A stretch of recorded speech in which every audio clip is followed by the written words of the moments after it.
When I was a teenager, my favorite video game protagonists looked something like this. Now that I'm in my mid-30s, my favorite protagonists look a little more like this. Did I scare you? Yeah, you did. I'm gonna get a little vulnerable here. Before I had my two kids, I had some deep reservations that I wouldn't be able to play video games as much anymore after I became a parent. I loved video games. I had put in thousands of hours gaming as a teenager in my 20s. That's all I did in my free time, and I loved it. I had every console, I gamed with my friends all the time, and played just about every major game. So I entered my 30s, my wife and I had two kids, and sure enough, I had a lot less time and energy for gaming. Being an excellent father is a huge priority for me, especially since I didn't have that growing up, and that means giving my wife and kids a ton of my attention, energy, and time. But as I've gotten older and started aging, I gotta say I am more than a little alarmed to see the growing amount of gray hairs on my head. I've noticed that when it comes to video games, yes, I have less time and energy to play, but I'm also experiencing video games in new and honestly more fulfilling ways than I ever did before. One of those ways is the type of characters and protagonists I relate to now. Recently, I've been relating far less to the standard action hero badass protagonist, the kind that I grew up with, and instead relating far more to the older and frankly weaker looking protagonists that need to struggle through just about every obstacle to reach their goal. Think James Sunderland from Silent Hill 2, Ethan Winters from Resident Evil 7 and 8, Joel from The Last of Us, Lee from The Walking Dead, Kaz from Still Wakes Deep, to name a few. It's funny how much less patience and interest I have in the proud, cocky young protagonist who thinks they're invincible nowadays. You're too slow! Like, man, I loved Naruto when I was a preteen. Now I think he's just super annoying. I started watching the new season of Castlevania, and the protagonist Richter struck me as such a childish brat, much like how he is in Smash Ultimate actually, that I couldn't even stand to get through the series.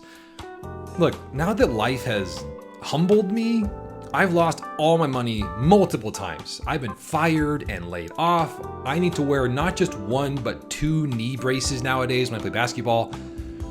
Look, the prideful, cocksure protagonist who thinks he's basically God is just so unrealistic to me now.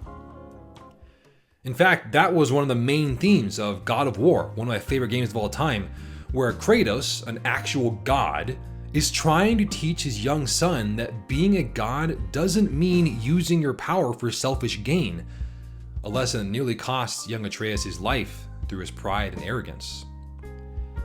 Look, I'm older now. I'm drawn to characters that look like me, that struggle with what I struggle with now. I once heard someone describe Superman and Batman in a way that's kind of haunted me ever since. A kid's favorite superhero is Superman, with his invincibility and the power to fly and shoot lasers from his eyes. An adult's favorite hero is Batman, a regular guy who needs to rely on his training, wits, and whatever tools he has available to take on an overwhelmingly dark and brutal world.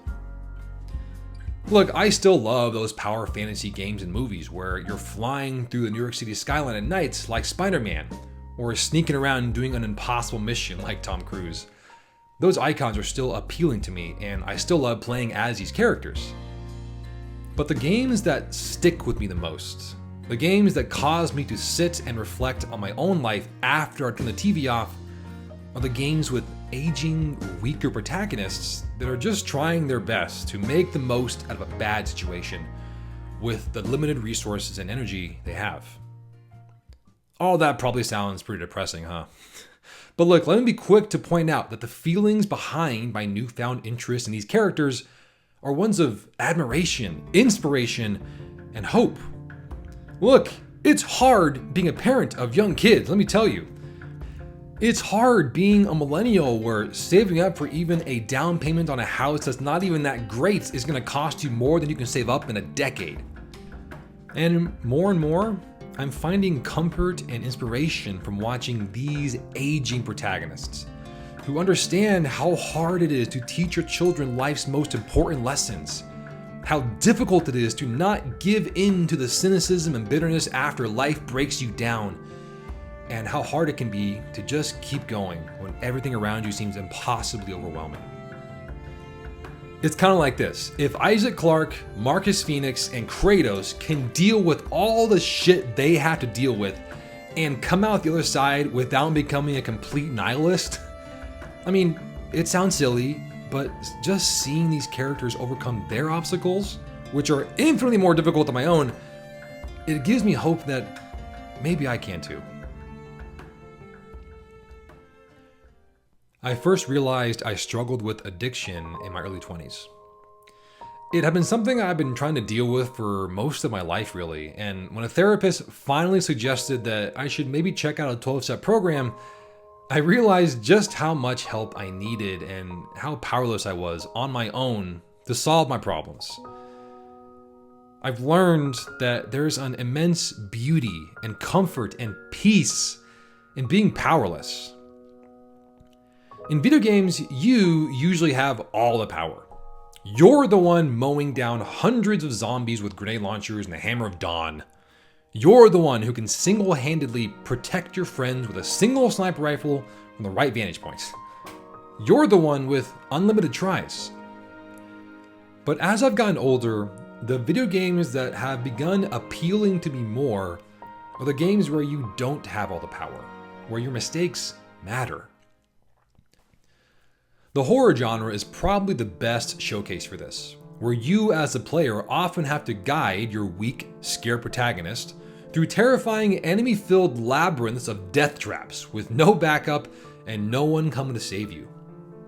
Growing up, I never played horror games. I thought they were too scary. They gave me nightmares and I couldn't sleep at night.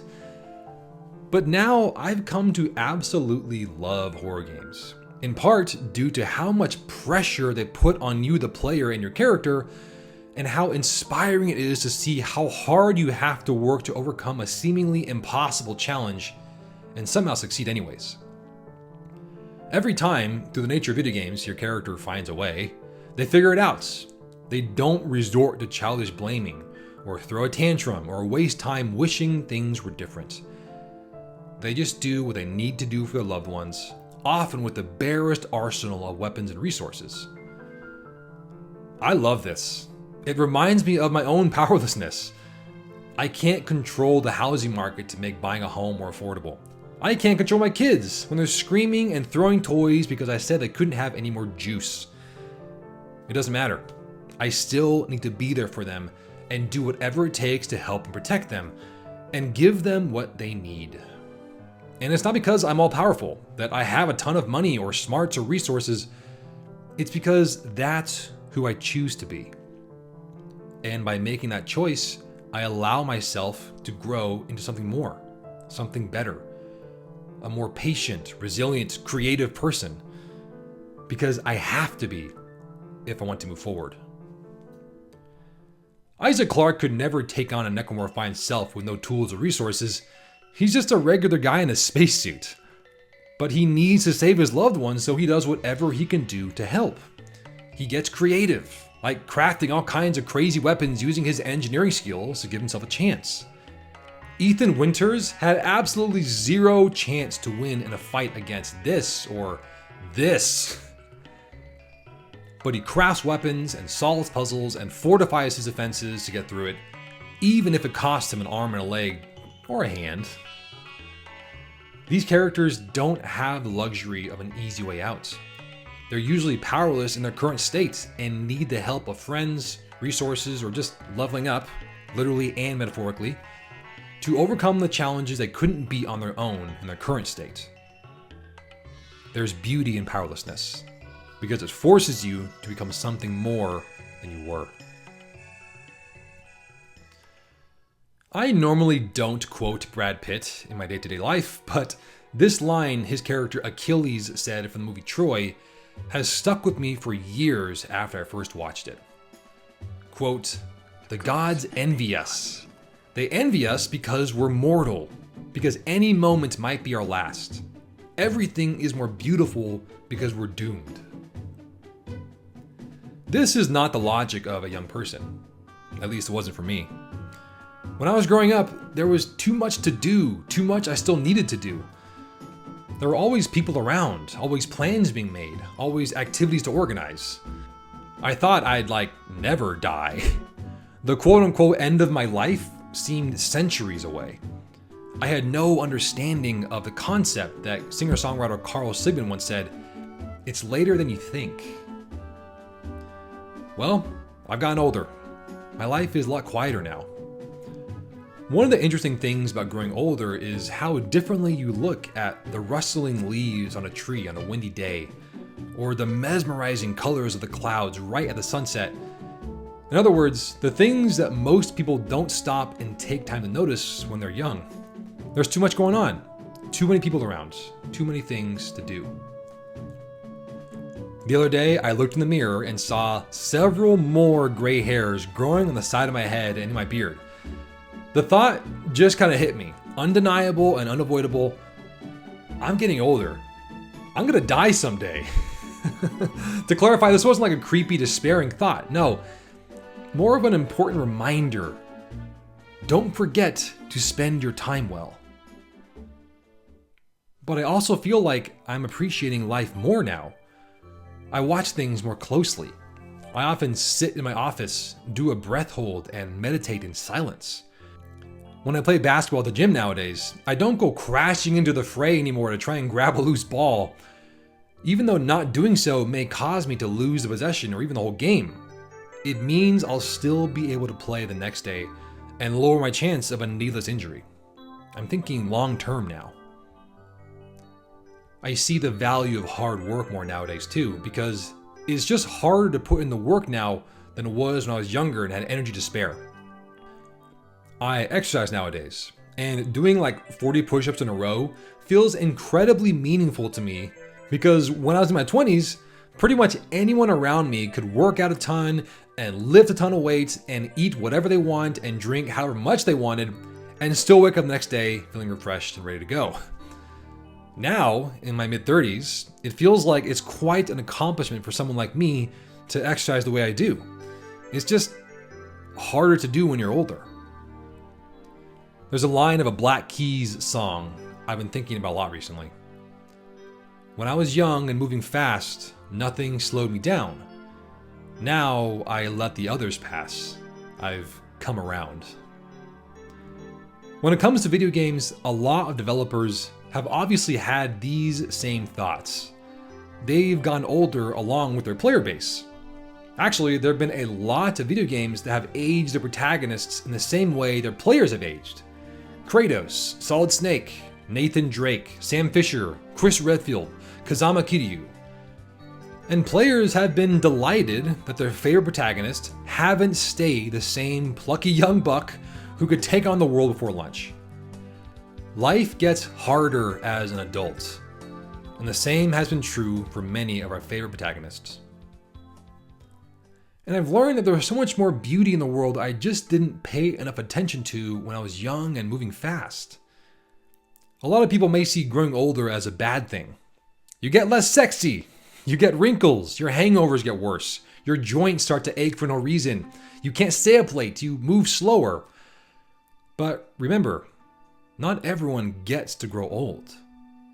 And one of the biggest lessons I'm learning in my life is that there's so much beauty in this process, and it's easier to appreciate life the more you realize you don't have it forever. This is what Achilles means when he says the gods envy us. Infinite lives is fun, but ultimately life gets more and deeper meaning when the stakes are high, when you realize things don't last forever.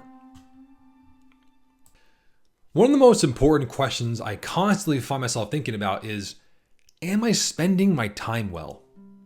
As a busy parent, someone with a full-time job, someone with not a lot of free time, this has become a very important question in my 30s. Look, I don't get a lot of gaming time each week. So when I do have a free night or a few hours, I need to make sure I'm spending my time and my game time well. I have a lot less patience and tolerance nowadays for mediocre games. Life's just too short to waste time on games you don't like, games that don't give you meaning or fun or a good time. And in those games, I'm seeing this lesson applied too. Do I do a bunch of side quests or do I focus on the main story? Is the grinding worth it or should I try something new? Do I need to commit to this game just because everyone I know is playing it, or should I play games just for me? Less time and energy means I need to focus more on using the time I do have well. And I'm happy to say this is exactly what's happened to me. I think I do spend my game time well, which isn't necessarily something I could always say in my 20s. I had so much free time and energy back then, and the quality of my game time was probably lower just by the sheer virtue of the time I had to spare. It didn't matter if I put in dozens of hours in a silly game just because it was popular, or if it was a game that my friends all liked that I really didn't. Now, the amount of quality of my gaming hours feels so much more intentional. Same for the shows and movies I watch. Overall, my ability to spend my time well has increased dramatically, largely because I understand better that I don't have an endless supply of it. I love video games. They've been my favorite hobby ever since I booted up Link's Awakening on my friend's Game Boy Color when I was 7. I plan to be playing them for the rest of my life and show my kids why they're so amazing to their old dad. I also love that I get to age, that I get to see life in new ways.